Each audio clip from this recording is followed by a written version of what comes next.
Wonders of the First is one of the most unique games you'll ever see because of a system they're using called the deck balancing score. And we've just got a huge update, over 100 cards updated, and happening a week before Portland Star City Games Convention and Milwaukee, about a month before. Things are getting shook up for these last two competitions. We're going to talk about that in this video. Hold on to your horses. Howdy, howdy. My name is American Texan, and I love trading cards, specifically the game Wonders of the First, and we've just had a huge update to the deck balancing score point values of several cards. We've had the same DBS values for a few months now, and nothing's really changed since Las Vegas coming to Atlanta that we had last week. If you're interested in seeing how Atlanta decks performed, I've got a video down below. I've got a couple videos looking at the overall results of Atlanta and just how I did in a special deck that I found. And by the way, we're going to talk about that deck after this one, the one that helped both of us, generated over 100 actions and 100 energy in a single game. It was a crazy game. Let me tell you, those decks are going to have to be balanced a little bit differently now with these updates. So deck balancing score is how Wonders of the First balances basically not having to ban cards or ever phase cards out. This isn't like other trading card games where, you know, only the last few years of sets you can play with in tournaments. The cards that come out now in 2025 or 2026 are going to be just as usable 10 years from now. There is no banning, there is no phasing out, but the way that they do that, if there's just an absolute cracked card or maybe something that becomes auto include or maybe just a no fun card, is they'll increase the deck balance score of that card, meaning that if you're going to include it in your deck, you absolutely can, but you're going to have to be careful to keep other cards in your deck maybe that really synergize with that and help you take over the game.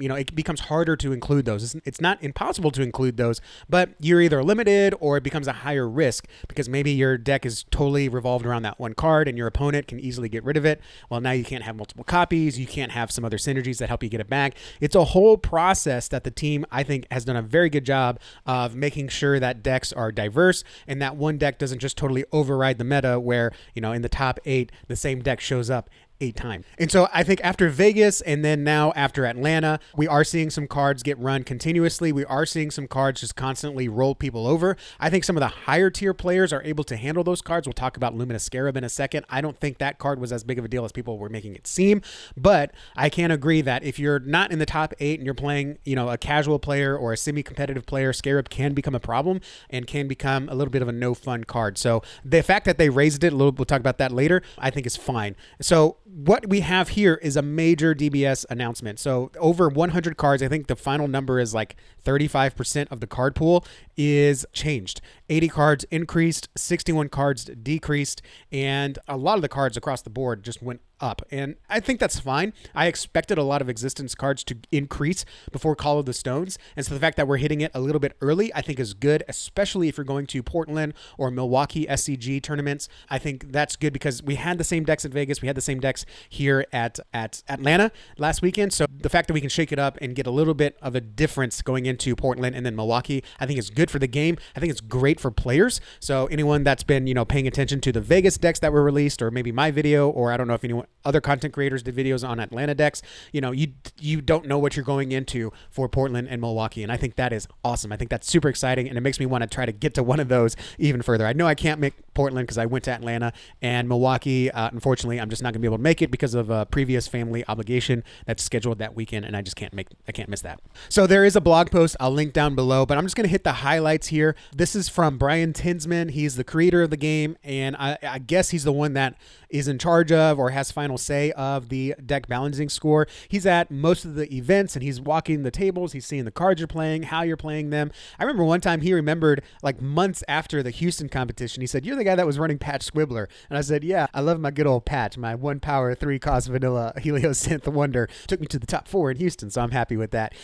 So he wrote a letter here. I like the way they did this. This isn't just, here's the changes and deal with it. No, he actually kind of went in and went a little bit about the philosophy that he did around here. So I'm not going to read the whole thing, but I'm just going to hit the highlights. Brian said, "We made changes to 141 cards, 35% of the card pool. So about 1 in every 3 cards got adjusted. They came from careful review and feedback from our dedicated playtest teams, which includes some of the top deck builders in the game." But I think that's important to include. So, you know, it's not that they're just listening to any randos on the Discord or at the events. I mean, it sounds like they're listening mainly to the playtest team, whose job is to find, not just find broken cards or this needs to be buffed, it's not really usable. They're also there to try to break the game or at least find certain combos or just see what it looks like when multiple decks are playing the same card. They're not just sitting there trying to build the best decks ever. They're specifically playtesting. Like if you ever watch a video game, and this is just for me talking to one of playtesters, if you ever watch a video game playtest and they're not just playing video games for fun, they're like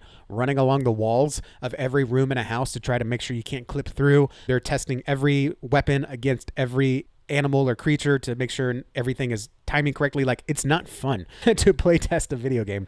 And these guys, it sounds like it's the same for them, the play testers of Wonders of the First. Like, they're given assignments to try to run a card against another card with the synergy of this card. And it sounds very boring and meticulous. So I don't think they're having as much fun as we think they might be. So one of the things it sounds like is they were given all these cards and say, hey, see what you can do with these cards at this limitation maybe. So top deck builders are saying, hey, these cards are run too much. This card's too powerful. This card is too synergized.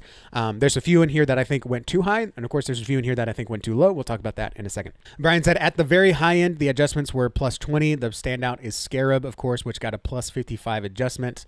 I like what he said here. Lockout decks are fine in doses, but we don't want them to be strong indefinitely, which sounds like maybe there's some seasons that they want to go through in the meta. I don't know if DBS should be determining meta. In fact, I think he even says later on, we try not to be deterministic, but to understand that, hey, there's a season where a card can reign supreme, I think it's fine.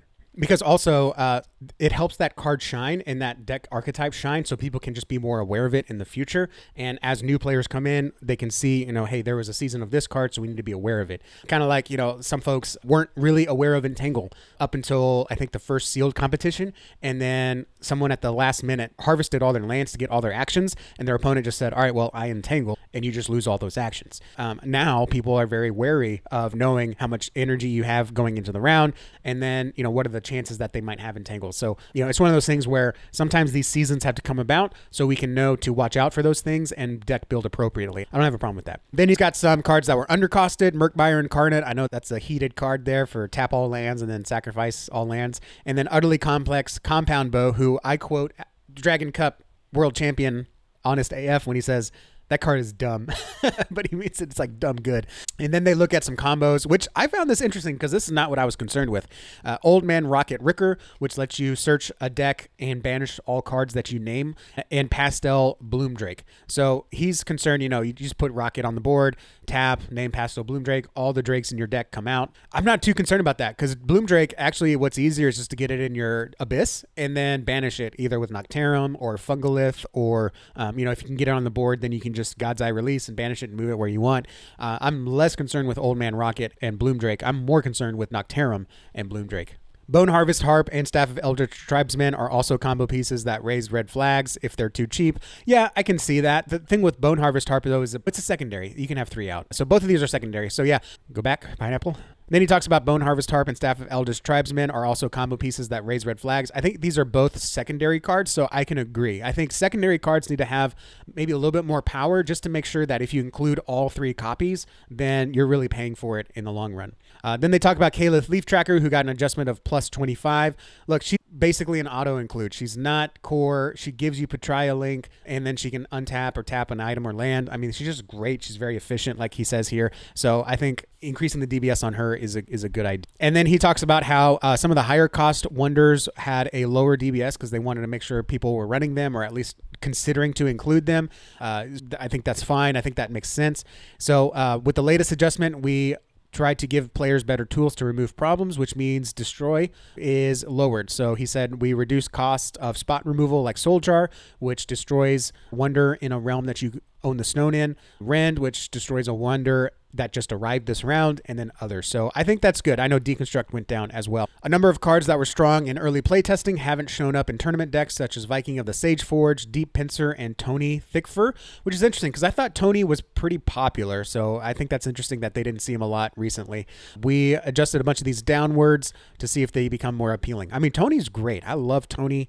I don't think is he core? I don't remember. Let's see here. Is Tony core? Let's go take a look. Yeah, Tony is not core. So for just 3, if you want to have a Patria link or a Patria land to play Tony for free, but still 3 costs 4 power and you get a land on the board at the same time, I think a lot of decks not Patria could still afford to run him, especially with this balance. And then they reduced the play third lands like Celestium Heights to reward builds that commit to a particular pair of orbitals. I think that's good. I know a lot of folks like to run Glacium Keeps because that's an easy Thalwyn land if you want to splash Thalwyn into your deck. So reducing those from 15 I think is great. Especially I think there's a deck that I'm trying to build that's using all of them. Not all of them. I think 4 out of 6 of them. The 4 Thalwyns, 3 Thalwyn, 3 Thalwyn, play a third, untap, 3 of the Boundless, 3 of the Fortress Orcscar, which is the Umberthine. So having those, I think, are good because those can give you essentially 5 actions for 3 lands, which is good. And then here's where he talks about we take a non-deterministic approach to crafting the meta. They don't want to force certain decks. They just want to influence how players see them. So again, like my thought is, well, everyone's going to assume Scarab's not going to be run because it's 80 points now, which to me says I should run Scarab because there will be less options for that. However, things like Rend and things like Souljar and Deconstruct are also less points. So you could see that more, which makes running an individual card more risky because you can they can be easier dealt with in many decks. So I like that strategy of deck building. And then I like this too. Brian says we're not going to take away, or we want to be mindful not to take away players' favorite toys, which means Moonfire Crystal Mouse should be playable. And if they make the DBS too high, we don't see it that much. And Moonfire Crystal Mouse went up to 30. And I do think that's too high for the mouse. I think the mouse should be like 20, 25 at the most. 30 seems a little too much. And that's all feeling. That's not me having any kind of data to back it up. So I like that. And then he does reiterate they're going to do another DBS when Call of the Stones releases. So I think that is very good. All right, so let's take a look at some of these individual cards here. I'm going to try to zoom in here. And we've got Luminous Scarab has the biggest jump from 30 DBS to 80. So that means if you want to run 1 Luminous Scarab, it's going to cost you as many DBS as 3 did previously, plus or minus 10. I think that's fine. I think Luminous Scarab is high now. I think really just to make sure that players are very careful when they run it, but also I think it's going to come down. I think maybe when COTS comes out, we'll have some more answers for it. We'll have some more ways to deal with it. We'll have some more scary things. I would not be surprised if Scarab came down to like 50 or 60 when COTS comes out. But I think this is a good release valve for right now. And then Bloomdrake went from 3 to 32, which I think is good, especially because in the 750 school tournament, which by the way, if you want to get involved in a more smaller niche group that's about getting better at the game and running online tournaments throughout the year, there's a Stone Seeker Society school group, which is like an app where you can log in, and it's kind of like Facebook groups, but it's in this app, and so you get different perks that aren't on Facebook. Anyways, in the school group, they're running a 50 tournament, which means your deck has to be less than 750, and a very cheap combo is Drake because he was only 3 points. And pretty much every 750 deck is running Drake because it's such a cheap, powerful card. So bringing it up to 32, I think is great, and it's not an auto include. Utterly Complex Compound Bow. This is one of those that were an auto include. In fact, I added it uncharacteristically to my own deck because it was just dumb, as Honest AF would say. So going up from 4 points to 31 points, I think is a good number. Waranoko is also going up as well. Many of these were so undervalued. Waranoko was 5 points. Going up to 31 is good because also he combos well with Scarlet Devourer or anything that brings cards to your hand. So he's a 4 cost, 3 power on his own, but he gives you 3 other wonders. Turns your lands into wonders. I mean, that's just bonkers. So I think that's good that Waranoko went up to 31. Staff also went up 28 points to 36. So I think that's good. And then Murkmire Incarnate. I know a lot of people are heated about this card because I think it's just because you see a lot of Patria decks. Essentially, Mechalion does pretty much the same thing. So the fact that Murkmire went up so much, but Mechalion didn't, I think is very interesting. I think it's just because we're not seeing a lot of Mechalions. Mechalions also taps wonders. So if you are relying on tap free stuff in your own deck, it does harm you a little bit more. But yeah, if Murkmire is going to be this high, I think Mechalion should be this high as well. Tendrils of Light and Shadow kind of does the same thing, destroy all items. I think Tendrils of Light and Shadow is actually worse than Murkmire because I guess Murkmire gives you the option to sacrifice lands, but you have to sacrifice Murkmire as well. Tendrils just flat out destroys all the lands. It destroys your lands too. So Murkmire, you at least keep your orbital links on the lands you tapped. Tendrils of Light and Shadow doesn't. So honestly, I'm surprised Tendrils of Light and Shadow is not higher than Murkmire. Kalith went up to 48. I think that's fair. Kalith doesn't need to be 25. I think 40 is a better number, but 48 is fine for Kalith. So essentially, if you're going to run 2 Kaliths in your deck, she's going to take up a 10th of your DBS. So that's something to remember. Blazafell went up. Blazafell, I think, was pretty popular, but then once you get to the top 8 players know how to deal with Blazafell. So I'm honestly surprised it went up to 55, but for more casual or, more of the qualifying rounds, having Blazafell at 55 seems right. Death Marcher went from 3 to 25. Death Marcher Knight is on battle, nullify all opponent wonders in this realm, and then remove all the effects from them. Putting him at 25, I guess is fine. I'm not sure why we did that, but that's fine. Power of 3, I think, is great. Power of 3 was 9 DBS, went up to now 30. Very powerful. There's not many things that let you do hand manipulation from to your opponent. Power of 3 is one of them. It's also not core, so the fact that it's up to 30 now, I think is good. So you can run 3 of them. Having 90 points for 3 power of 3, it seems right to me. Going on to Bone Harvest Heart, it essentially doubled. So now you're going to spend over 100 points if you want all 3 in your deck. That's going to hinder some combo decks. I'm fine with that. I think that's okay. Razia went up from 11 points to 31 points. Razia was kind of an auto-include in a lot of decks, especially if you're running Patraya. So having him at 31 points, you can only run 1. I guess that sounds right. 31 points for 1 card. I think I'm okay with that. Old Man, I just did not see a lot of Old Man Rocket Ricker. In Vegas, I saw 1. In Atlanta, I saw none. So the fact that he's going up from 20 to 31, I think is very interesting. I'm wondering if the playtest team found something. There's a couple in here that went up that I'm like, why did that go up so much? I'm wondering if the playtest team found something with Old Man Rocket and they want to get ahead of it by increasing the DBS. There's a couple of cards on here that are like that. Here's my spicy take, y'all. Here's my spicy take. Noctarum did not go up enough. Noctarum was 10 points. Now it's 30 points. Noctarum should be a 90-point card. It's 2 cost, no link, and it banishes 3 cards, and it gets a card from banishment. That last part is the big one. The fact that you can get a card from banishment at all is absolutely cracked. To me, when something is banished, it's essentially removed from the game. You should not be able to get it back.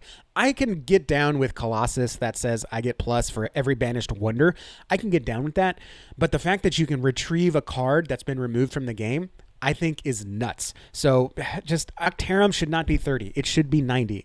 For me, considering that you can only run 2, 60 points, that's a no-brainer. I'm running Noctarum. That, to me, at 60 points for both Noctarums, that's still an auto-include. And it is kind of a feel-bad because, you can land it 3 cards out of the Abyss. That's a feel-bad for reshuffle decks. That's a feel-bad for reanimate decks.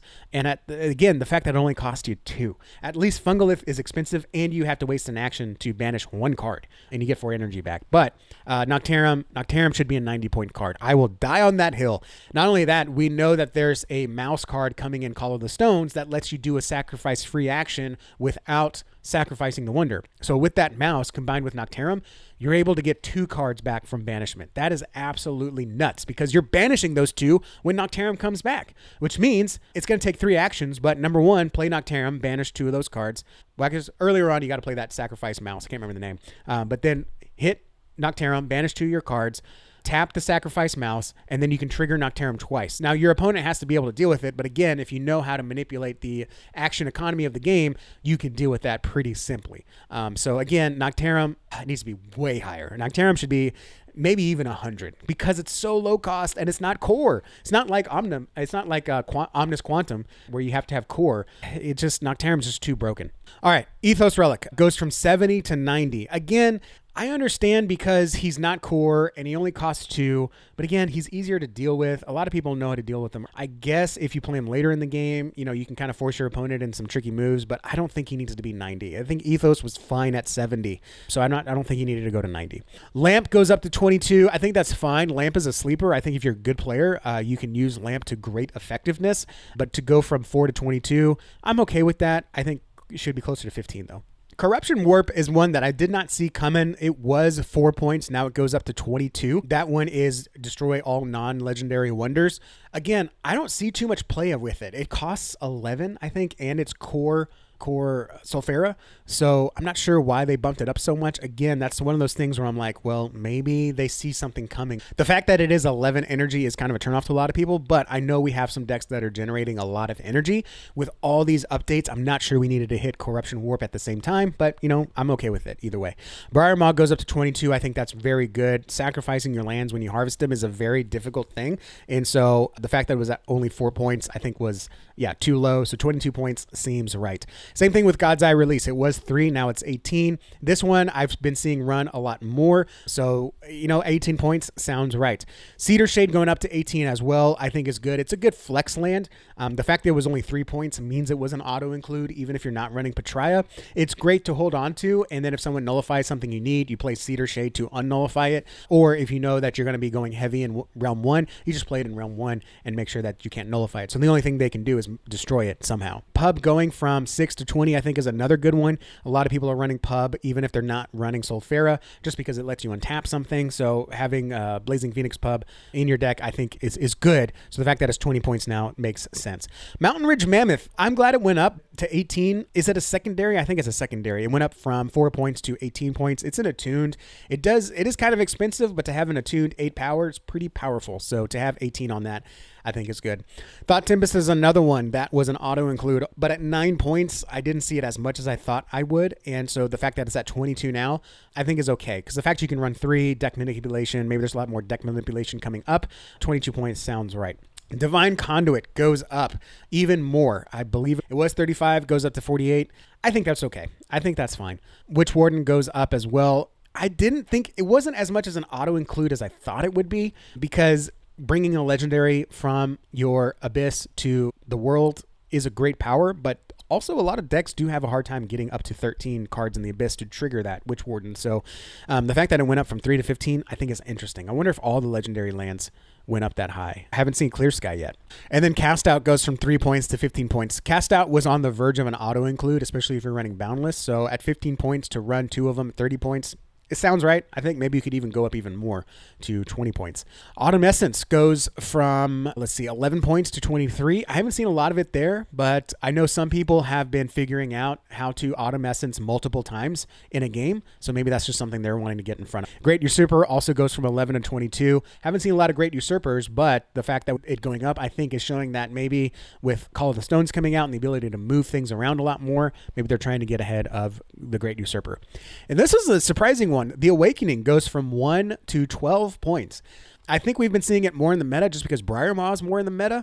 But again, having 2 lands in your deck that you want to spend an action to get out. Worst case, you get an extra action and those extra spells, but a lot of people don't put lands in their abyss. I have one deck that does on purpose, but it's a very niche card. So I could see it going from 1 to 5, but 1 to 12, it's a pretty big jump. Princess Aurora goes from 11 to 2. I think we have Honest AF to thank for this. He runs her in his Vegas deck and in his Atlanta deck. She's a big surprise card, and the fact that she can move 4 things around, she can untap or reactivate a few of your cards, a few of your opponent's cards, I think is interesting. So to see her go from 11 to 22 sounds right to me. All right. If you're still with me, by the way, go ahead and give me a like. I don't know if I should be hitting all of these cards, but I didn't plan to, but I am. So I appreciate you guys sticking around and watching this long commentary here, especially on a weekend when I'm doing this.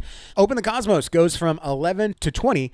That sounds about right. We've had a lot of Open the Cosmos. That's something that you can kind of get ahead of a little bit. You can see people starting to put spells, discarding spells into their abyss, or you know that they might have a Divine Conduit, but they're not using it yet. Open the Cosmos, I think is good to go from 11 to 20, especially since Noctarum is only 30 points. I'm going to say it again, right? Open the Cosmos, banish your spells. Noctarum can just get them back. Going from 11 to 20, I think makes sense.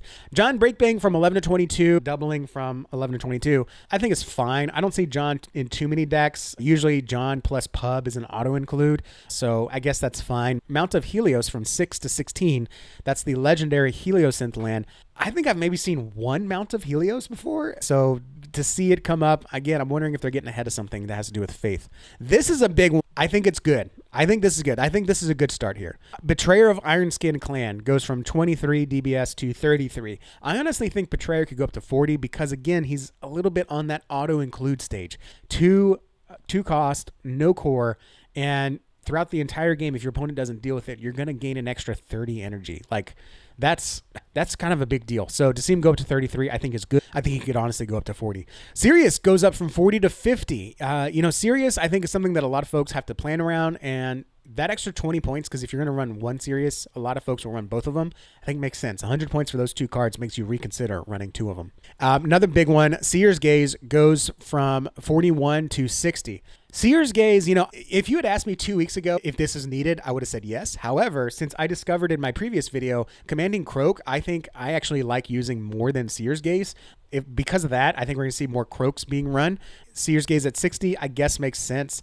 It is pretty good card draw, but once you get into the top 8, you're tapping those lands throughout the entire game. So your Seer's Gaze isn't worth more than 3 or 4 cards. So I think that's interesting. I think we'll see Seer's Gaze. Nova Matrix Bender goes from 5 to 15. Okay. Dimensional Piercer goes from 10 to 20. I think that makes sense. Dimensional Piercer is a very powerful card a lot of people want to run, but since you can only run one of them, I don't think it needs to be like higher than 20. So I think that's fine. Hester Dust goes up from 23 to 32. Considering you can only run 2 of them, that seems like a lot, but it is pretty powerful because it can bring back a lot of those 2 costs. It can bring back Betrayer. It can bring back Noctarum. It can bring back, there was another one that I was going to mention. It can bring it back itself, I guess. So Hester Dust to 32. Okay, I think that makes sense. Gravitational Grasp goes from 3 to 12. I think this is one they're getting ahead of. Not a lot of people run Gravitational Grasp. It does cost 3, but it is attuned. However, attuned Divine Conduit costs 1. Attuned Gravitational Grasp costs 2. That is kind of a big difference. So this is something I think they're trying to get ahead of as well. Galactic Sovereign Throne goes from 21 to 30. I haven't seen too many thrones be run in competitive play, so the fact that they're bringing it up, I think, again, is another protective kind of measure. Desolation goes from 9 to 18. I think that's fine. Cosmic Cataclysm goes from 59 to 68. It went up 9 points. I don't think that's enough if it didn't give you 2 free attacks. But the fact that you can have 1 action and just enough energy, and you can play that, put angels, and now you get 2 free attacks, wild. I think Cosmic Cataclysm should be closer to 90. V8 Wanderer, this one hurts because I was getting excited for a Wanderer deck that I wanted to build. It goes from 23 to 30. But I think, again, as COTS comes out and we see a lot more movement, I think that's good. Tempest Bomb goes from 4 to 10. I think that's fine. Sunfire City goes from 2 to 8. I think that's good because a lot of folks were using Sunfire, running at least one Sunfire because it was 2 points. It was a cheap land and it just protected you against Marauder or Sky Wraith or the other one that takes something. So Sunfire, I think at 8 points sounds right. Market goes from 6 points to 12 points. I think, honestly, Market should be more. The fact that we've got Cedar Shade at 15, but we don't have Market at 15, I see a lot more Markets than Cedar Shades. I think Market needs to be 20, so I'm very surprised with that. Ephthes, I don't see a lot of Ephthes being run, but we go from 4 to 10 on that one. Here we go, Clear Sky. Again, Clear Sky is kind of an auto-include. If you're doing anything with on-arrival abilities, Clear Sky is an auto-include. Very surprised with that. Clear Sky should be 15 to 20 points. This one is super interesting, y'all. Prisoner. The Prisoner goes from 5 to 10. Nobody runs the Prisoner. She's useless right now. Why is she 10 points? Let me know in the comments what you think. Why is the Prisoner going up? Why isn't the Prisoner staying at 5? All right, and then all of these, it's negligible, 5 points, I think, for some of these. Stealthy Spriggan is primary, so you're only going to run 2 of them. Negligible. Reforged Summoning Platform goes from 23 to 28. Again, you can run 3 of them, so I think it's a little bit of a difference. Path of Light goes up to 40. I think that's a pretty good difference. Onglopod goes up to 30. Crystal Mouse goes from 25 to 30. Again, I think it should have stayed at 25. Lynx goes up to 28. Again, that's a free. If you have a Betrayal land, it's free. It's a free 2 power. So I think that's fine. Vernitim goes up to 10. Commander Bathral goes up to 10. And then the rest of these are so negligible. I'm just going to run through these real quick. Renagi Vogel goes up to 14. Resonance Reach goes up to 10. I think that's good. A lot of folks will run Reach Shield. Nexus goes up to 35. Not too negligible, but I know some people will only run one of her because she already is so expensive, so this might prevent running her at all with other ways to deal with items. Indra's Citadel is another auto-include land. I'm surprised it only went up 4 points. I think Indra should be at least 30, so the fact that it's at 22, hey, okay. Blossom's Bite, I only know one deck in competition that ran it, and I only know because I let them borrow mine. The fact that we're going from 4 to 8 is interesting. Warfang goes up 3 points to 16. Warfang is still a sleeper. And then a lot of these are cards that you just don't see that often go up 3 points. Purpurea, Jorambe, Gale Wraith, Galen Mosspaw is interesting. I think we'll see a lot more Galen Mosspaw as other land disruption cards go up in DBS, I think you'll see a lot more Galen Moss Paws, which prevent your opponent from harvesting lands in that realm. Emma goes up to 8. Alistair the Unbroken, and Ethereon, Rage of Ancients only goes up a couple points. Quill goes up 2 points. I think that's interesting. At this point, I'm kind of wondering if some of these minor inclusions are just to give it a small bump overall, just for the future, because Quill, I think, is good at 10. To put it up to 12, I'm kind of wondering why. Ethereal Grove going from 40 to 42. Again, I think it's just a small bump just to give it, small steps over time. So when they go up to 45 or when they go up to 15 for the Quill in COTS, it just feels less of a dramatic jump. And then Dark Magic Hydra, I thought went down. It went up from 5 to 7 points. Ashen Leaf goes from 3 to 5. And then Gorash goes up 1, goes from 68 to 69. Y'all got to be trolling me here, but it goes up 1. I don't know why, but I think, again, it's just that small step. Like, hey, we're seeing we're seeing some of it in some non-resurrection decks, reanimate decks, so let's just bump it up just to do it now. I don't know. Okay, and then so now let's take a look at the cards that got the greatest DBS decrease, and then we'll go backwards from there. So actually looking at Azure Sky Cetacean went from 75 points to 50. I think we're going to see a lot more Azure Sky Crustaceans. This card is absolutely cracked, and the fact that it's now only 50, I think if you can generate the energy and run multiple of them or somehow copy the effect, that is wild. In fact, is Azure Sky, is it on arrival or is it on play? It's on arrival. So, I mean, you're already running Foulwind. You're spending 9 with the link, and you're getting a 5 power flyer and a 13 power flyer. All you have to do is portal it. Y'all, we're Azure Sky Cetacean. I always say crustacean, but Azure Sky Cetacean, y'all, stocks are going up. All right. You're going to see a lot of these because these guys are hard to deal with. Very interesting to see that go down so much. And what is it? Primary, second? It's a secondary. You can run 3 of them for 150 and then just portal it to do it again. Get a field of whales. Y'all, you're going to see some Azure decks for sure. All right. And then we get a lot of destruction that goes down. Rend goes down from 64 to 40. Sirocco Blast goes down from 64 to 40. And Souljar goes down from 64 to 40. I think this is good. So since we're already here, Rend is not core. Sirocco is not core. And Souljar, Hail, is not core. So good. All these are not core. I think that's good. I think that's a good call. Red Stooling goes from 60 to 42. He's a pretty scary flyer, so I think we'll see a lot more of him. Tony, Fortune Hunter, Thickfur. Again, all you need is 1 Patria land. Most decks are already running Cedar Shade. So I think him going down to 48, I think is a little too much of a decrease. So we'll see. We'll see. Viking of the Sage Forge. From 50 to 30, I think is good. You don't see a lot of those. He can be powerful, but not a lot of folks are utilizing it. I think a lot of folks are staying away from spell-heavy decks because they're so easy to deal with, especially if your opponent answers ahead of time with an Onglopod or a Ward of Serendipity, or just knows like spells can be signaled very heavily. I know kind of what spells you're going to be running, so I know how to prepare for that and mitigate that. Deconstruct goes down from 59 to 40. I think that's good. A lot of folks want to run Deconstruct, and it does hurt. Even though you are sacrificing one of your own wonders, it does hurt to do that. I think the only time I'm really happy to sacrifice a wonder to Deconstruct is if it's already nullified. If I don't need it anymore, it did its job, like maybe Ashen Leaf. I got the shield counter. I harvested it. I have a link somewhere else, so yeah, I'll sacrifice Ashen Leaf. Deconstruct, I think, is good to run. Selira goes down from 68 to 50. Selira is a sleeper. A lot of folks don't know how to run her properly, but if you do know how to run her properly, you can clear your opponent's board and pretty much keep it clear. So I think that's interesting. I think Selira needs to go back up when COTS comes out. Indra goes down from 68 to 50. That's an interesting choice. I don't see her run a lot because she's so expensive. Maybe we'll see a little bit more of her with 50 DBS. Versi Hollowheart goes down to 40. Experiment X7 goes down to 55. I thought he went up. The fact that he went down, I guess, is fine. Romalax goes down to 18. I think that's good. Whiskey Raider goes down to 11. I think you'll see him a lot more in red decks. There's some ways that you can deal or play around him. So to see him more, I think will be a lot of fun. Solaris Stormcaster goes down to 44. So him plus Red Stooling is an absolute wild combo.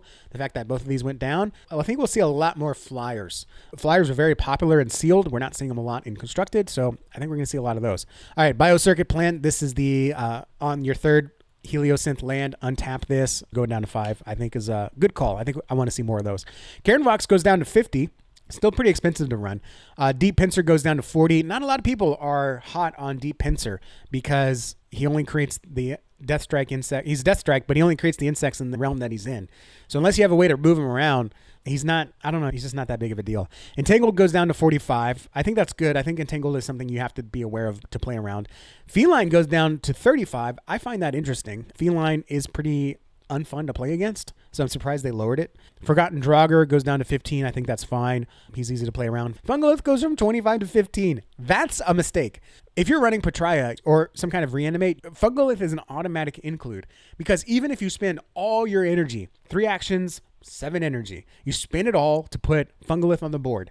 Well, now you attack, you probably get the stone in his realm, and you get 4 energy back. So you're still finishing with 1 action and 4 energy. That can still get you some pretty, I mean, they can get you another Caliph. You can put another Caliph down, even not running Patria Link. That's a huge mistake. I think Fungolith should have at least stayed at 25. Wow. All right. Pink Spore goes down 15. I think that's good. Pink Spores, you don't see them. I think there's some pretty fun decks you can do around Pink Spore, but you can only run like 10 of them because they're so expensive. So to come down to 15, I think is a good idea. And then a lot of Symbiosis you'll see came down. So Root Link Terror came down 75 to 65. Technology came down from 23 to 13. I think that's good. Verdant Cliffwing, you don't see a lot, but came down to 15. I think that's fine. Kishroll went down to 14. Desert Survivor Suit went down to 15. That's fine. Floki went down to 2. I think that's good. Floki, I don't see a lot in Constructed. Floral Diadem went down to 15. That's fine. Mirage Terrain went down to 12. I think that's fine. Quantum Boots went down to 15. I want to see a deck really utilize Quantum Boots, and I haven't seen that yet. I do like that card. I have Worm on that card, but we haven't seen it happen yet. Maybe this will help us see more. Sir Reynard came down to 15. Stratos went down to 60. Stratos still super expensive. I haven't been able to justify running Stratos. I mean, yeah, you get to discard your hand and draw new hands, but you know, a lot of times, unless you're like a top player, you don't want to discard your hand. And so I think Stratos needs to come down maybe to 50, maybe even 40. Starhorn comes down to 18. I think that's fine. Azure Vault comes down to 56. That's good. I think that's a good pressure release valve. So running 2 Azure Vaults at over 100 points, just over 112, I guess, I think is fine. Cindermaw comes down to 25. That's fine. Pyrathros comes down to 5. I think that's good. Summon Crushing Rock is another destruction. It kills everything on both sides, but the fact that, yeah, I think that's fine. I think that's good to have it at 14 points. Caroline comes down to 18. I think that's fine. Chrysalis comes down to 20. I think that's fine. Kraken comes down to 18. Now, Rockskin Shredder comes down to 20, from 25 to 20. I think that's good. Rockskin, I think you're going to see a lot in Portland and Milwaukee because a lot of folks are generating a lot of actions and tapping a lot of lands. So Rockskin, I think you're going to see a lot more. Slade Darkfur comes down to 18. He's a card that I really want to see work, but he's a little complicated to make work. So yeah, I don't know. Tech Nomad Nyx, Thorwing, Thunderbeak, all of these are coming down 5 points. Valkyria, Ward of Serendipity, I think is good. That's a good pressure release valve that needs to be in a lot of decks. It's not core, so I think a lot of decks can run it. Ryland was a surprise. Ryland was in the Vegas Stoneseeker Cup Championship deck, so the fact that he's coming down another few points is very interesting to me. And then a few more here that are coming down just a bit, not too much to make a huge difference. Scarlet Devourer comes down a little bit. Strange Mutated Mass, Vortex's Walker, Eye of the Maelstrom comes down to 8. Set Sail comes down to 20. A lot of folks run Set Sail, so I guess that's okay. And then Short Range Force Field Deployer comes down to 19. I don't see that card at all. So the only time I've seen Short Range Force Field Deployer get used is if you banish it and then Nexus it back, because it's a very expensive card. So there you go. There's the DBS changes and a lot of my commentary. I appreciate you guys watching this video all the way to the end. If you watched it all the way to the end, let me know. Your time and attention mean the world to me. I appreciate every single one of you. Subscribe if you want to see more trading cards and Wonders of the First videos. Let me know if you're going to Portland or Milwaukee. I'd love to see you go and compete. And if you're going to the Shattering, there's where I'd love to meet you. Again, thank you guys for watching, and I'll see you all in the next video. Adios.